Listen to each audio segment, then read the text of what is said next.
In this grand challenge, it is this committee's task to focus on the science and technology. That is why I've invited Mr. Burke from North Carolina to testify today. He will provide a different perspective from the rest of the panel on renewable fuels and discuss how science and technology will help our country get on the road to a sustainable energy future. Mr. Harris, Mr. Miller, members, the Biofuel Center of North Carolina was established by our legislature in 2007 to implement a long-term state policy goal to gain large internal capacity for alternatives to petroleum-based liquid fuels. I've been asked today to explicate our thinking, not to provide technical E15 responses. I offer, however, a simple statement about the E15 decision. Assuming technical concerns can be addressed, the Biofuel Center supports it as a necessary intermediate step on the road to this nation's larger goals for advanced biofuels. More time is needed for their development. In the interim, increased ethanol use, ethanol not necessarily in time made from corn, catalyzes new technology, affirms economic and environmental benefits, and prepares us for the next large amounts of generational feedstocks and facilities. Biofuels development in North Carolina is shaped by a realistic premise. America will continue to seek more augmentation of petroleum-based liquid fuels and thus needs new state models to gain large amounts of liquid fuel from sources other than corn and places other than our Midwestern states. North Carolina's model springs from a bold goal. By 2017, we seek to gain 10% of our state's liquid transportation fuels from biofuels grown and produced in North Carolina. 600 million gallons are estimated to be required. Appropriation and policy support for this goal is sustained and nonpartisan. Biofuels is judged a matter of shared future thinking policy.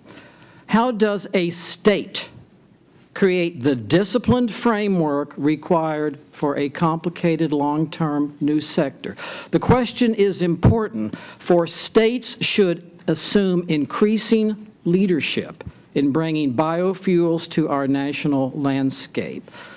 North Carolina's nationally unique biofuels endeavor is shaped by 6 imperatives. Imperative 1, by policy, the biofuels endeavor is not based on corn-derived ethanol.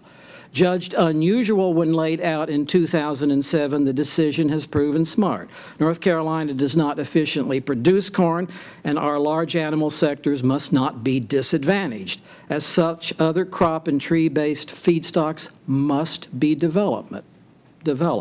Energy, grasses, and wood will likely be dominant. Imperative 2, biofuels must be seen and shaped as a technology. Despite large production of ethanol in the Midwest and in Brazil, the technology is nascent and unfolding. At an early stage comparable to mainframe computers, current corn-based ethanol production displays the historical reality of technologies. They begin with what we know and with what we can do, and then evolve. Such evolution will yield new ways to make fuels from new sources in more places. Imperative 3, a comprehensive approach is required, for piecemeal attention yields uncertain success in technology development. A dovetailed approach addresses every aspect of biofuels: science, growing, pilot and large-scale production, company development, distribution, training, land, biomass financing, environmental policy issues, public preparation. Imperative 4, the endeavor for biofuels is civic in scale and responsibility, as biofuels affects the largest components of our society: science, technology, agriculture, crops, forests, policy, strategy, public choices, cars, car culture, land, energy, economic gain, production, distribution, environment, sustainability, jobs, daily life, and in fact, every one of us. Civic is at hand. Imperative 5, economic and agricultural sustainability of crop and tree-based resources over time must be ensured. For national feedstock requirements will be enormous and unprecedented.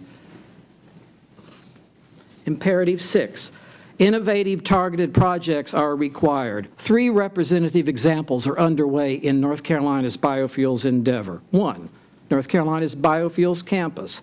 A 426-acre campus will be developed over the next 10 years as the nation's only large site for growing company development, public engagement, and demonstration. 2, use of swine lagoon spray fields. North Carolina's swine industry yields lagoon effluents sprayed for remediation on 100,000 acres growing low-value coastal Bermuda grass. The Biofuel Center has trials underway to verify environmental and economic benefits to instead grow cellulosic energy grasses, sorghum, switchgrass, miscanthus, and Arundodonax. Project Eastern Gain. We seek by 2016 to gain 50 million gallons of jet aviation fuel from our land contiguous to bases. I appreciate the opportunity. Perhaps specifically to Mr. Burke and Ms. White, what kind of research would you recommend the federal government to fund to overcome the blend wall issue? Mr. Burke? 2 main areas. The first, self-evident, research in every technology that will, in coming decades, yield every possible liquid fuel from every possible source, either land-based or those such as algae, municipal waste, and whatever. Second, more subtle, more challenging, but historically necessary as to some degree our content today reveals. Fund research at the juncture of overlapping sectors and overlapping technologies. We have a juncture in liquid transportation fuels with not only the existing petroleum industry, but with, as we've heard today, equipment, resources, other technology. Historically and inevitably, new technologies butt up against what is already at hand. And to some degree, we are remiss both in our success and in our responsibilities if we don't fund research at the point of juncture. Mr. Burke, North Carolina and my home state of New York have a lot in common as it relates to biomass resources. We're both large agricultural states, and we both have substantial forest resources. Do you have any recommendations for New York on how to drive economic development through sustainable feedstock production? Yes, sir. If we in North Carolina and New York and beyond will successfully gain our expected new biofuels in coming years, the drawdown, the use of our natural resources will be extraordinary, unprecedented, and greater than we can probably even begin to anticipate. As such, we must merge technology, economic thinking, and environmental responsibility to begin to effectively determine not just what we can quickly harvest or grow, but what, equally important, we can sustainably grow and keep on the ground well into the future. It is possible that we will not need to only be attentive to sustainability and environmental implications. We will very possibly need in coming years to use biotechnology to purposefully alter various of our crop and forest resources so that they grow under the best conditions with the best outcome with minimal environmental degradation. Thank you very much.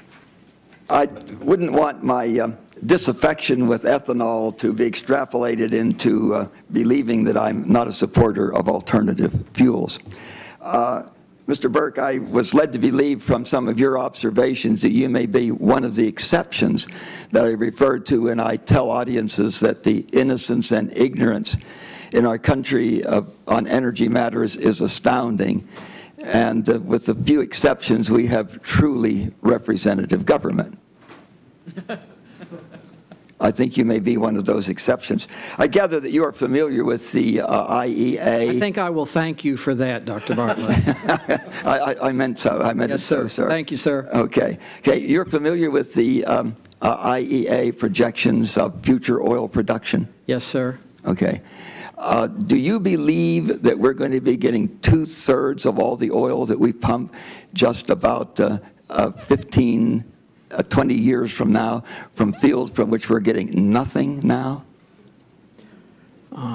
I believe that all of our best estimations, prognostications, and thinking are likely to be confounded in coming years by factors barely known to us about fuel usage worldwide and gaining usage worldwide.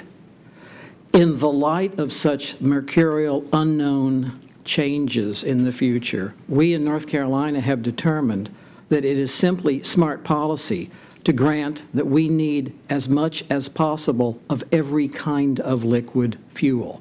We don't disavow petroleum from any source. It seems to us that in fuels, as in other areas, dependency on a mono source is never a good idea. That's why we don't like monopolies. That's why we were fearful of a corn blight many years ago. Single source, not good. So we are simply determining that provident future mongering suggests we should have the capability for as many kinds of liquid fuels as possible.